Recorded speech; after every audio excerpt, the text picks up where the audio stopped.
All right, today I'm speaking about the tattoo in the Torah, Leviticus 19:28. It says, do not make a tattoo. Well, we have a whole generation of millennials and also would-be millennials, that is old people trying to look young, who are violating this passage of the Torah. And of course, we know that when we study the Torah, if you have a slave, there's a couple of things you do. One of them is you bore a big hole in their earlobe.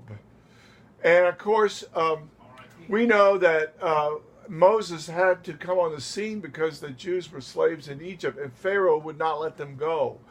And if Adolf Hitler wouldn't let you go, the way he identified you as a slave for the death camps and the slave labor camps was he put a tattoo on you.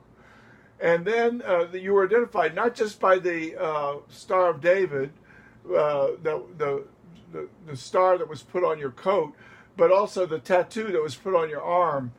And it says in the Torah that the anti-Moshiach will put a tattoo on people, and they won't be able to eat or drink. I'm sorry, they won't be able to buy anything to eat or drink. In other words, when they go to the supermarket, if they can't scan the mark, they won't be able to do commerce. They won't be able to function because the anti-Moshiach will have all power over the population. And he will be like North Korea, where the believers are forced to go underground. They are hunted down and killed without mercy. Now, most people do not believe this preaching. This is what the beginning of Isaiah 53 states. This Isaiah scroll was found by a little Muslim boy, 1947, something like that, in the Qumran caves in Israel. And here it is, the same exact words that we have today, which were not lost in transcription by scribal errors. And this means that the very writing of Isaiah 700 years before Yeshua was nailed to the tree is actually right there, and it has not been lost, and it's right there in your Bible. Now, we did the New Creation Bible for Muslims, and it says, who in his generation could even thought that he would be cut off out of the land of the living for the transgression of my people, to whom the stroke was due. And but who believed it? Who believed this? Even in his own generation, who believed it? Moshiach himself said, broad is the way that goes to destruction. Very narrow is the road that goes to life. Very few will find it. So there are very few people who actually come to faith. This was true in the time of the Shulachim in the first century, and it's also true today.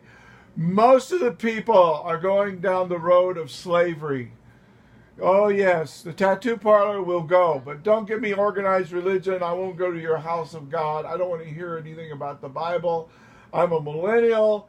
I want tattoos on my arms and legs and even now my face. And I'm not aware that I'm a slave. But you are a slave, friend. You're a slave of your own reprobate nature. The Greek word is phisi. It's found in Ephesians chapter 2, verse 3. By nature, we are children of wrath. We need a new nature. We need a new father.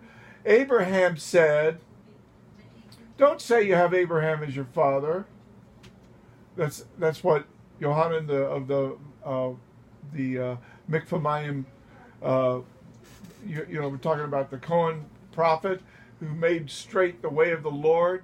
He was talking about your father Abraham. He says, don't use that excuse with me. You have to become a Geir to Moshiach. Everybody get in the Jordan River and let's have a proselyte bath as the lowest Ruth. Because you can't boast that you're a Jew. You can't boast that you're a Muslim. You can't boast in religion. You have to turn to the Lord. And so today I have a simple plea. Become a Geir, Geir, to Moshiach.